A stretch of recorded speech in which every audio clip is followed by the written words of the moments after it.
SBIPO ப்ரிலிம்ஸில் வந்து நாளைக்கு வந்து காயின்ஸில் வந்து எப்படி அட்டன் பண்ணணும், எப்படி டைம் மேனேஜ்மெண்ட் பண்ணுறது, சின்ன சின்ன டிப்ஸ் எல்லாம் இந்த வீடியோவில் வந்து பார்க்கலாம். ஃபர்ஸ்ட் ஆஃப் ஆல் நாளைக்கு எக்ஸாம் எழுத போகிற எல்லாத்துக்குமே all the best.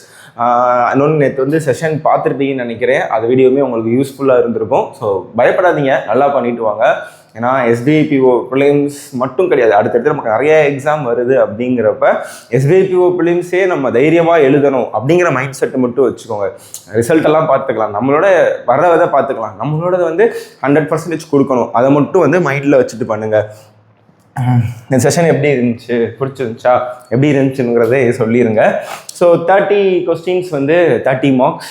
Each questions வந்து கண்டிப்பாக வந்து உங்களுக்கு வந்து எவ்வளோ வரும் அப்படின்னா ஒரு மார்க் தான் வரும். ஸோ ஃபர்ஸ்ட் ஆஃப் ஆல் வந்து நீங்கள் என்ன பண்ணணும் அப்படின்னா, SBIPO பொறுத்த வரைக்கும் உங்கள் மைண்ட் செட்டு வந்து நம்ம எல்லாமே அட்டன் பண்ணணுன்னு இருக்கக்கூடாது. கம்மியாக அட்டன் பண்ணாலும் அக்யூரஸியாக போடணும் அப்படிங்கிறத மட்டும் மைண்டில் வச்சுக்கோங்க. Especially cons. ஏன் அப்படின்னா SBIPO தான் இருக்கிறதுலே டஃபஸ்ட்டு பேங்க் எக்ஸாம் மற்ற எக்ஸாமை கம்பேர் பண்ணுறப்ப. ஸோ அதனால் வந்து அந்த எக்ஸாமுக்கு வந்து நீங்கள் ரெஸ்பெக்ட் கொடுங்க. எப்படி ஒரு கிரிக்கெட்டில் வந்து ஒரு நல்ல பவுலர்ஸ்க்கு பேட்ஸ்மேன் ரெஸ்பெக்ட் கொடுப்பாங்களோ அதே மாதிரி இந்த எக்ஸாமுக்கு ரெஸ்பெக்ட் கொடுங்க. அதை பொறுத்து வந்து நீங்கள் அவுட் ஆஃப் 30க்கு வந்து ஒரு 13 to 16 நீங்கள் 15+ போட்டாலே சூப்பர் அட்டெம்ப்ட். ஒரு 13 to 15, அந்த 13, 14 அந்த ரேஞ்சில் உங்கள் ஸ்கோர் வந்தாலே நல்ல அட்டெம்ப்ட்டுங்கிறத மைண்டில் வந்து ஃபிக்ஸ் பண்ணி வச்சுக்கோங்க. ஏன்னா வெறும் 30 கொஸ்டின் தான் இருக்குது, 35 கூட இல்லை. ஸோ நம்ம நாளைக்கு பேட்டர்ன் வந்து நாளைக்கு எப்படி எக்ஸ்பெக்ட் பண்ணலாம் அப்படின்னா, இது ரொம்ப முக்கியம்.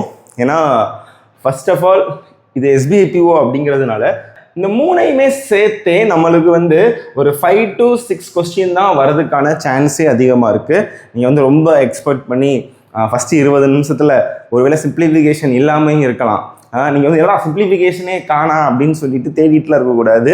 மைண்டை ஃபிக்ஸ் பண்ணிக்கோங்க. சிம்பிளிஃபிகேஷன் அப்ராக்சிமேட் கேட்டால் கேட்டது, கேட்கலன்னா கேட்கல. அது மூடு நல்லா இருந்தால் கேட்கலாம், இல்லை ஒரு ஸ்டார்ட்டில் கேட்காம கூட இருக்கலாம். ஸோ இதில் வந்து கொஸ்டின் இல்லாமல் இருந்தாலும் பட் குவாட்ராட்டிக் ஈக்குவேஷன் நம்பர் சீரீஸில் சேர்த்து ஒரு 5 வரலாம். இல்லை வந்து அப்ராக்சிமேஷன் மட்டும் 5 கொடுத்துட்டு குவாட்ராட்டிக்கே கேட்காம இருக்கலாம். இல்லைனா அவங்க ராங் நம்பரே கேட்டுடலாம். ஸோ இந்த ஸ்கோர் பூஸ்டர் அப்படின்னு சொல்லக்கூடிய சிம்பிளிஃபிகேஷன் குவாட்ராட்டிக் நம்பர் சீரீஸை சேர்த்தே ஜஸ்ட்டு வந்து ஒரு 5 to 6 கொஸ்டின் தான் வரும். அதுக்கப்புறம் வந்து நமக்கு வந்து டிஐயில் வந்து பார்த்தீங்கன்னா ஷாராக வந்து 3 செட் இருக்கும். 3 செட்டில் வந்து 2 செட்டு வந்து நமக்கு வந்து டிஐ, ஒன்று வந்து கேஸ்லெட் இருக்கும். அதாவது கிராஃப் வச்சு கேஸ்லெட் தான் தெரியும்ல, பேரலாஃப் கொடுத்துருப்பாங்க. மிச்சது பார்த்தீங்க அப்படின்னா உங்களுக்கு வந்து ஒரு 10 கொஸ்டின் இருக்கும். இந்த 10 கொஸ்டின்ஸ்லையுமே உங்களுக்கு வந்து ஒரு 7 கொஸ்டின் வந்து அப்ளிகேஷன் சம்ஸாகவும், ஒரு 3 கொஸ்டின் டேட்டா சஃபிஷியன்சியோ குவான்டிட்டி பேஸ்லையோ இருக்கலாம். அதை மைண்ட் செட்டை பொறுத்து. எனிவே அந்த அர்த்தமெட்டிக் ப்ராப்ளம்ஸில் ஒரு 10 கொஸ்டின்ஸ் வந்து இருக்கிறதுக்கு சான்ஸ் வந்து இந்த பேட்டர்ன் தான் வந்து ஒரு 95% வந்து ஃபாலோ ஆகும். இதுக்கேற்ற மாதிரி உங்கள் மைண்டை வந்து ஃபிக்ஸ் பண்ணிக்கோங்க. ஓகே, ஸோ எப்பயுமே நம்ம சொல்கிறது தான், SBIPO பொறுத்த வரைக்கும் எந்த ப்ரிலிம்ஸ் எக்ஸாம் இருந்தாலும் சரி, பேங்க் எக்ஸாமில் நான் மேக்ஸில் புலி அப்படின்னு சொல்லிட்டு எடுத்தவொடனே உட்காந்து அப்ளிகேஷன் சம்மோ நம்ம டிஐயோ போட்டுறக்கூடாது. அவங்க சொன்ன மாதிரி ஒருவேளை ஒரு 5 to 6 கொஸ்டின் வருது அப்படின்னா நம்ம அதிகபட்சம் வந்து பார்த்தீங்கன்னா 5 to 6 மினிட்ஸ் கூட அதிகமாக போட்டிருக்கோம். ஒரு 3 மினிட்ஸில் வந்து நீங்கள் முடிச்சிடலாம். ஓகேவா? ஸோ ஃபஸ்ட்டு 3 மினிட்ஸில் மேக்ஸிமம் அந்த, ஏன்னா நீ ஃபஸ்ட்டு ஒரு 1 மினிட் வந்து நீங்கள் எல்லாத்தையும் பார்த்துருங்க என்னென்ன கேட்டிருக்காங்க அப்படின்னு. ஸோ ஃபஸ்ட்டு ஒரு 3 to 3.5 மினிட்ஸ்லேயே நீங்கள் வந்து இந்த 5 to 6 கொஸ்டினை வந்து முடிச்சிடலாம். அதுக்கப்புறம் வந்து SBIPO அப்படிங்கிறதுனால நமக்கு வந்து 3 டிஐ வர்றதுக்கான சான்ஸ் அதிகமாக இருக்குது. 2 டிஐ ஆர் ஒரு கேஸ்லெட்ஸ். இதில் கண்டிப்பாக 99% 3 செட்டு வரும். ஓகேவா? ஸோ அப்படி இருக்கப்ப நான் எப்பயுமே வந்து கிளரிக்கல் எக்ஸாம்லாம் அர்த்தமெட்டிக் அப்ளை பண்ணுங்கள், ஃபஸ்ட்டு அட்டன் பண்ணுங்கன்னு சொல்லுவேன். பட் SBIPO அப்படிங்கிறதுனால ஃபஸ்ட்டு அர்த்தமெட்டிக் போகிறதுக்கு முன்னாலேயே டிஐ பாருங்கள். ஓகேவா? டிஐ பாருங்கள், 3 செட்டுமே பாருங்கள். 3 செட்டில் வந்து கம்பல்சரி பார்த்தீங்கன்னா 1 வந்து ஈஸி டிஐ இருக்கும். ஸோ அவுட் ஆஃப் 3 செட்ஸில் இந்த ஆர்டர்லேயே போங்க. ஈஸி கொஸ்டின், ஸ்பீட் மேக்ஸ், அதுக்கப்புறம் டிஐ, அதுக்கப்புறம் அர்த்தமெட்டிக், அதுக்கப்புறம் ஃபைனலாக டைம் இருந்தால் ரிவ்யூ. ஸோ 3 செட்டில் வந்து ஒரு செட்டு கம்பல்சரி ஈஸியாக இருக்கும். ஓகேவா? கண்டிப்பாக ஈஸியாக இருக்கும். அதை ஃபஸ்ட்டு முடிச்சு நீங்கள் சேவ் பண்ணிக்கோங்க. ஆல்ரெடி நீங்கள் ஸ்பீட் மேக்ஸில் ஒரு 5 மார்க்ஸ் எடுத்துருவீங்க, ஷோராக எடுத்துருவீங்க. 6 கேட்குறாங்க அப்படின்னா, மேபி ராங் நம்பராக இருந்துச்சு அப்படின்னா அதில் மட்டும் ஏதாச்சும் ஃபார் எக்ஸாம்பிள் ராங் நம்பர் இருக்குது, மிச்சலாம் நீங்கள் போட்டுருவீங்க, குவாட்ராட்டிக் சிம்பிளிஃபிகேஷன் அப்ராக்சிமேஷன்லாம் கண்டிப்பாக போட்டுருவீங்க. பட் ராங் நம்பரோ மிஸ்ஸிங் நம்பரோ இருக்குது, 5 கொஸ்டின் இருக்குது அப்படின்னா அதில் வந்து ஒரு 20 செகண்ட்ஸ் யோசிக்கிறீங்க, உங்களுக்கு ஸ்ட்ரைக் ஆகலை, ட்ரை பண்ணி பார்க்குறீங்கன்னா அந்த ஒரு கொஸ்டின்லேயே உட்காந்து 2 நிமிஷம் வேஸ்ட் பண்ணிடக்கூடாது. மைனஸ் ஸ்ட்ரைக் ஆகலைன்னா போய் தொலை அப்படின்னு சொல்லிட்டு ஸ்கிப் பண்ணிட்டு இதை விட அர்த்தமெட்டிக் சம் ஈஸியாக இருக்கும். புரியுதா? அப்ளிகேஷன் அந்த டைமில் வந்து ஒரு 2 கொஸ்டினை வந்து போட்டுடலாம். அப்படிங்கிறப்ப ராங் நம்பரோ மிஸ்ஸிங் நம்பரோ ஒரு பேட்டர்ன் பார்க்குறீங்க, ஸ்ட்ரைக் ஆகலை, ஏதோ வித்தியாசமாக கொடுத்துருக்கான் அப்படின்னு தோணுச்சுன்னா தைரியமாக ஸ்கிப் பண்ணிடுங்க. ஓகேவா? ஸோ ஃபஸ்ட்டு இதில் வந்து ஒரு 5 மார்க்ஸ் நீங்கள் எடுத்துடலாம். மினிமம் ஒரு 4 to 5 மார்க்ஸ் எடுத்து உங்களை சேவ் பண்ணிக்கோங்க. ஸ்பீட் பூஸ்டர் இல்லை, wrong number series, quadratic approximation, நாளையுமே சேர்த்து ஷுவராக ஒரு 5 to 6 கொஸ்டின் வருதுன்னா ஒரு 4 மார்க் எடுத்துருங்க. அதுக்கப்புறம் ஷுவராக ஒரு டிஐ போட்டுடலாம். ஓகேவா? அதுலேயுமே ஒரு கொஸ்டின் வந்து கொஞ்சம் பேராகிராஃப் மாதிரி இருந்துச்சுன்னா ஒரு கொஸ்டினை ஸ்கிப் பண்ணிவிட்டு மிச்சம் இருக்க ஒரு 4 கொஸ்டின் மட்டும் போடுங்க. நான் தான் சொன்னேன்ல, 15 மார்க்கு மேலே நீங்கள் கான்ஸில் அடித்தாலே ஆல்மோஸ்ட் 15+ மேலே வந்துட்டாலே அது சூப்பர் அட்டம்ப்ட் அப்படின்னு. அதுக்கேற்ற மாதிரி மைண்டை வச்சுக்கோங்க. நீங்கள் 30 வாங்கணும், 25+ வாங்கணும்லாம் கிடையவே கிடையாது. எஸ்பிஐபியை பொறுத்த வரைக்கும் ஸ்மார்ட்டாக ஒரு 15+ வாங்கினாலே நல்ல அட்டம் தான். ஓகே, நீங்கள் ஆவரேஜாக பாருங்கள், 15, ரீசனிங்கில் ஒரு 20, இங்கிலீஷில் வந்து ஒரு 15+, இதுவே உங்களுக்கு 50 above வந்துடும். Okay, 4 marks 4 question. அதே மாதிரி இப்போயே கட் ஆஃப் பற்றி திங்க் பண்ணாதீங்க. 4 மார்க்ஸ், அதுக்கப்புறம் இதில் ஒரு 8 மார்க் ஆச்சா. ஸோ அதுக்கப்புறம் வந்து கேஸ்லெட்டோ இன்னொரு டிஐயுமே பாருங்கள். ஒரு செட்டு முடிச்சதுக்கப்புறம் அது பாருங்கள், ஈஸியாக இருந்தால் அட்டன் பண்ணுங்கள், டப்புன்னு அர்த்தமெட்டிக் போயிருங்க. ஓகேவா?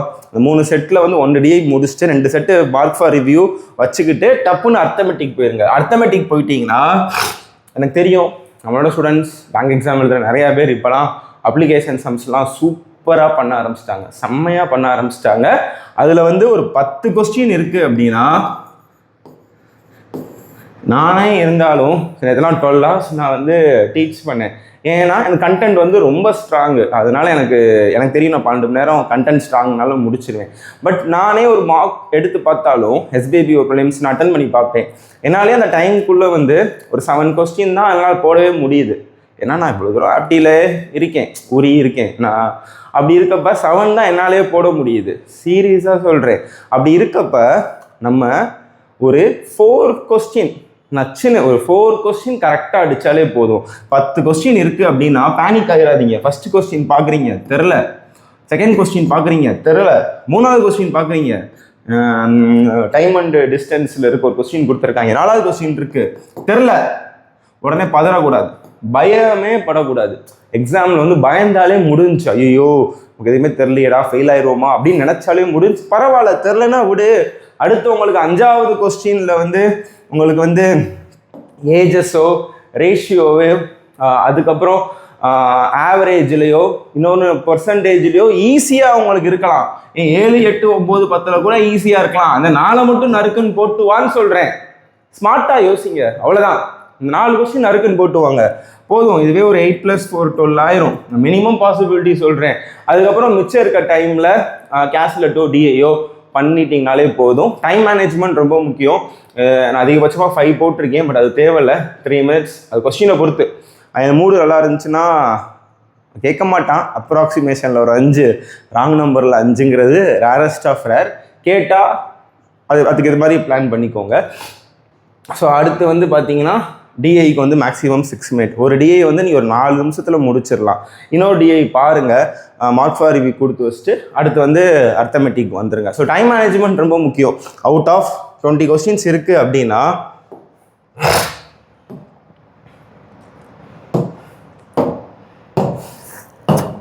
20 கொஸ்டின்ஸ் இருக்குது அப்படின்னா 20 minutes 30 கொஸ்டின்ஸ் இருக்குது அப்படின்னா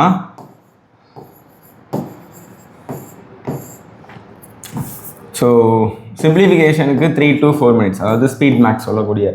ஓகே, 3 to 4 minutes. அடுத்து வந்து பார்த்தீங்கன்னா ஃபஸ்ட்டு ஒரு டிஐ போடுறீங்க, அதிகபட்சம் 3 to 4 minutes தான். Minimum 3, maximum 4 minutes. இதுவே வந்து உங்களுக்கு வந்து மேக்ஸிமம் டைம் எடுத்திங்கன்னா 8 நிமிஷம் முடிஞ்சிடும்.